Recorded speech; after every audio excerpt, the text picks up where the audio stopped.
নমস্কার, আমি অনিতা ঘোষ। আপনারা নিশ্চয়ই সবাই খুব ভালো আছেন।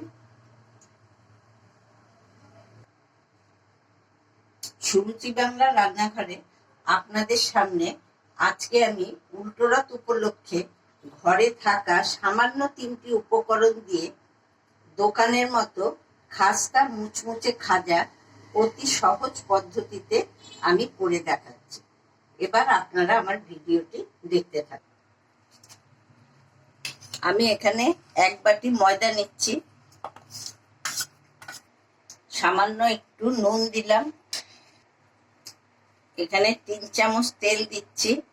এটা আপনারা ঘি দিয়েও করতে পারেন, কিন্তু আমি আজকে আগেই বললাম বাড়িতে থাকা উপকরণ দিয়ে আমি করছি। ঘি তেল দুটো মিশিয়েও করতে পারেন, বা পুরো ঘি দিয়েও করতে পারেন, পুরো তেল দিয়েও করতে পারেন। এবার আমি সবগুলো মিশিয়ে ময়দাটা একটু ময়াম দিয়ে নিচ্ছি। এই ময়দাটা মাখার সময় এরকম ডেলা পাকিয়ে গেলে দেখবেন এই যে ঝুড়ো ঝুড়ো হয়ে যাচ্ছে, দেখবেন ময়দা মাখাটা ঠিক হয়েছে। এবার আমি সামান্য জল দিয়ে দিয়ে, একবারে জলটা দেবেন না, বারে বারে জল দিয়ে দিয়ে এটা মেখে নেবেন। দেখুন আমার ডোটা তৈরি হয়ে গেছে। এবার আমি এটা 2-3 মিনিট ঢাকা দিয়ে রেখে দিচ্ছি। আমি এবারে এখানে শিরাটা রেডি করে নিচ্ছি। এখানে 1 বাটি চিনি দিলাম আর 1/2 বাটি মতো জল দিলাম। দেখুন এটা আমি কিছুক্ষণ ঢেকে রেখেছিলাম, এই মিনিট 20 ঢেকে রাখলেই হবে। এবার আমি এর থেকে লেচি কেটে নিচ্ছি।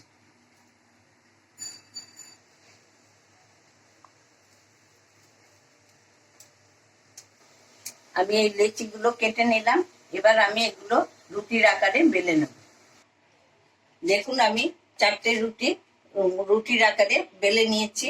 এবার আমি কিভাবে করছি এটা দেখতে থাকুন। আমি এটাতে তেল মাখিয়ে নিচ্ছি। এবার আমি এর উপরে একটু ময়দা ছড়িয়ে দিচ্ছি।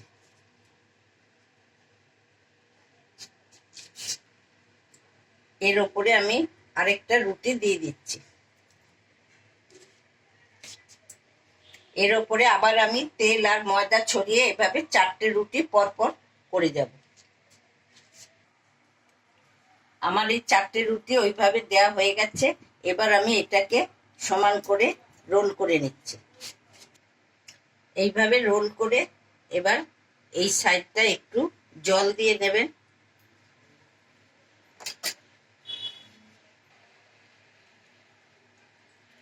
দেখুন এটা এই রোলটা আমার হয়ে গেছে। এবার আমি এটাকে পিস পিস করে কেটে নেব। এবার আমি এটাকে পিস পিস করে কেটে নিচ্ছি। দেখুন এইটা আমি এইভাবে কেটে নিয়েছি। দেখুন কতগুলো থাক হয়েছে। এবার আমি এগুলো একটা একটা করে তেলে ভাজবো। আমি এবার এইগুলো একটা একটা করে বেলে নিচ্ছি।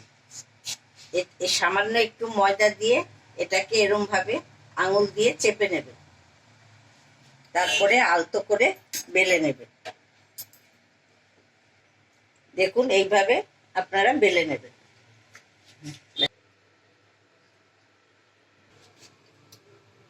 এবার আমি এক এক করে তেলে ছেড়ে দিচ্ছি।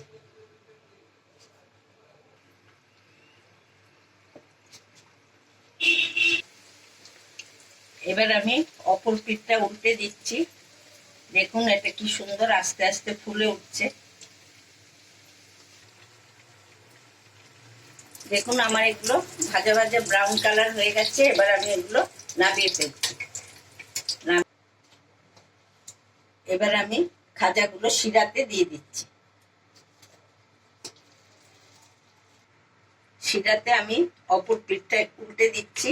এই মিনিট 2 থেকে 3 মিনিট রাখলেই হবে। এবার আমি শিরার থেকে খাজাগুলো এক এক করে তুলে নিচ্ছি।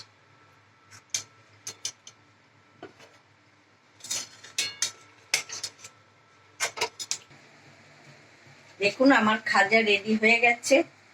আমি যেভাবে করে দেখালাম আপনারা এইভাবে একবার ঘরে করে খেয়ে দেখবেন। আর দোকানের খাজা আপনারা খেতেই চাইবেন না। যদি আমার রেসিপিটি আপনাদের ভালো লাগে তাহলে please subscribe, like, share, comment করতে ভুলবেন না। আপনারা একটু কমেন্ট করলে তাহলে আমরাও একটু উৎসাহ পাই। আপনারা সবাই ভালো থাকবেন। আজ আমি এখানেই শেষ করছি।